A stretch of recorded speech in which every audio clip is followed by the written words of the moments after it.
Hello guys, I am finally back with another video. I know it's been a while.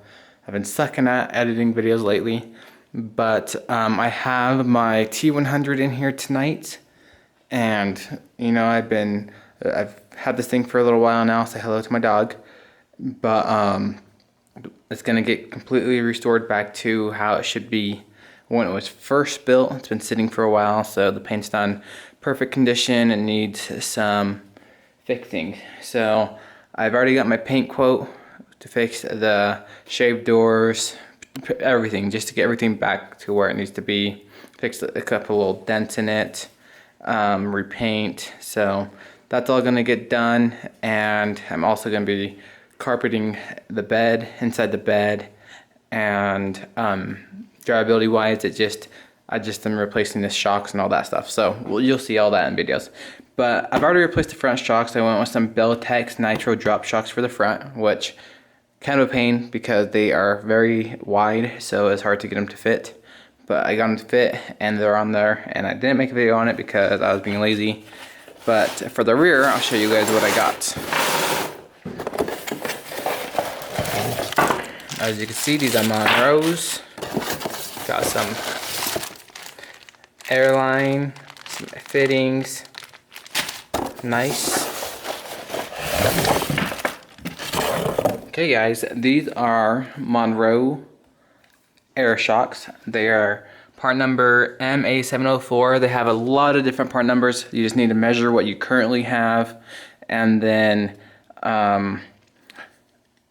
go on their, I bought these on Amazon. I'll provide a link, or maybe it was eBay, I can't remember, but I'll provide a link of these ones, which are perfect for what I need them for, lengthwise and extended length. So you gotta make sure you get the right shock so it's able to use its full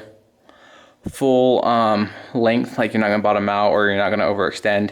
So make sure you measure your stock shocks. But yeah, these ones have the eyelets for the both mounting plates, so they'll fit perfectly, and they're adjustable. So if you're towing with these, which I do tow a little bit, not much, then these are perfect.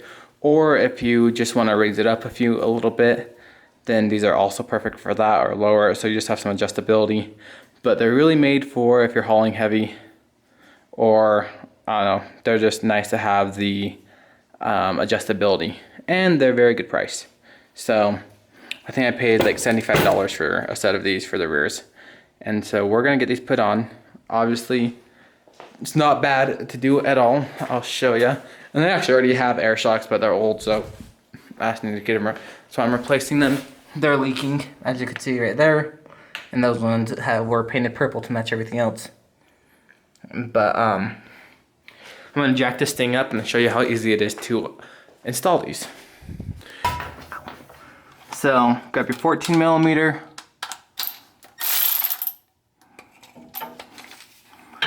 Bottom bolt right here.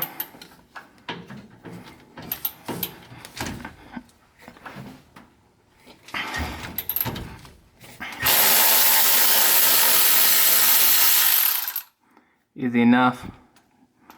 There you can see, goes like that. Now I just want to get the top one.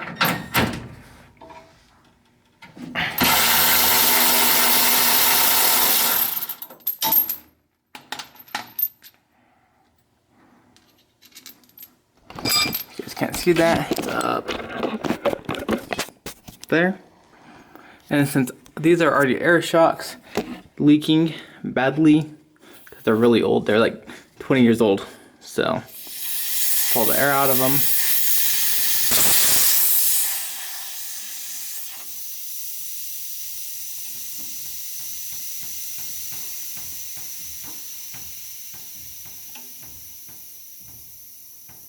That's kind of scary. Next, I'm going to grab a good screwdriver just to push that off. Top.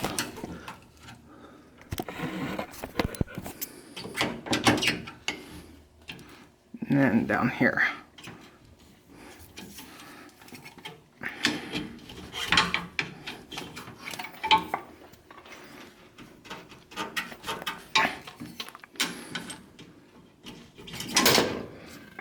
Okay, you guys, there you can see the old one. You guys most likely won't have these, but if you do, awesome. And you can see my air line right here.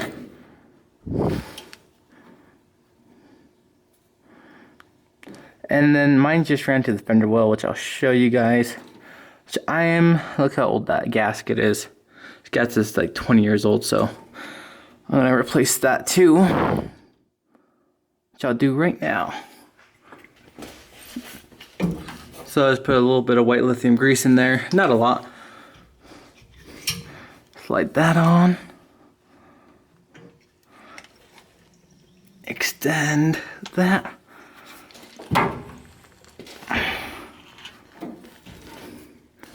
Hopefully you guys can see.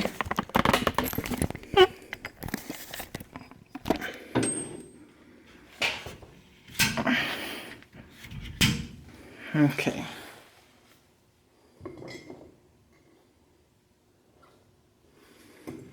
So these are a little big, but we'll see how they get when we smash them down.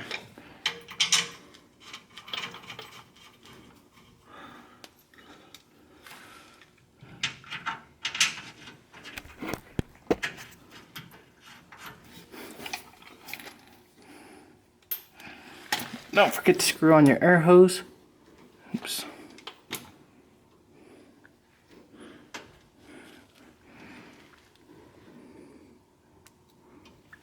Oh no. Drop my little O-ring. There it is. Make sure it's clean.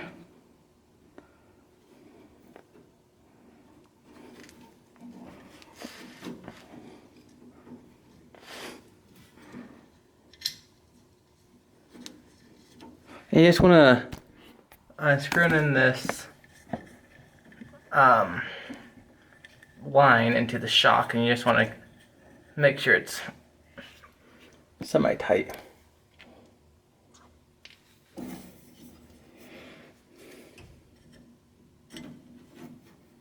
This one's not getting.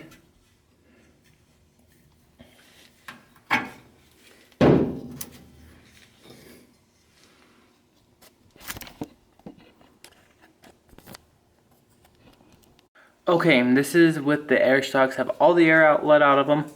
So I'm going to put some air in them, show you guys how much it will lift up, as well as lower it. They recommend running with 20 psi. Maybe I'm going to probably run around. I ran about 30 in mine, depending if I towed or not. But just driving around every day, 30, and it felt nice. So we are going to try just filling these up and seeing how much it raises it.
Okay, so hopefully you guys saw, maybe you guys can see better over here. It raised it about 2 inches, so not a lot, but I'm not looking for a lot. I'm just looking for a decent amount. I believe those ones raised it a little bit more right there, but hey, that will do. Very stiff. So this is about with 60 psi. They recommend max is 150, and this is at 60 right now, so I could go more. Air compressor won't do it because that thing's weak. So yeah, that's all we're getting for tonight, but that's okay. I'm gonna let some air out and run these around 35 But I appreciate you guys watching. Got a lot more coming on this thing. Getting painted in 3 weeks. Then we'll carpet the bed and what else? I don't know. There's a lot of stuff. Just to get it all super nice again. But then I gotta install a stereo system in it after the paint and carpet's done. So stay tuned for some more content. I hope this has helped. And I totally recommend these. They're kind of fun, kind of cool. Don't see them often, and they're cheap. So thanks for watching. I'll see you guys all in the next video.